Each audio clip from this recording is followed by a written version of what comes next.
What's the meaning of brothers?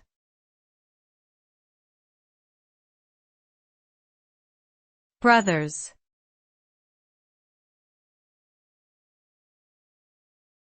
Brothers.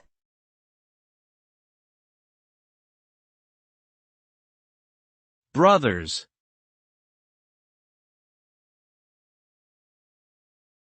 Brothers.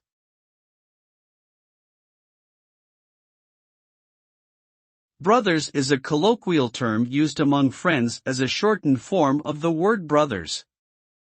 It is typically used to refer to a close group of male friends who share a strong bond and enjoy spending time together.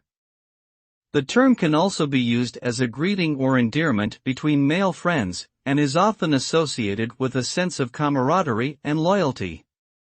Overall, brothers is a popular slang term that has become a cultural phenomenon in many parts of the world, particularly among young adults and teenagers.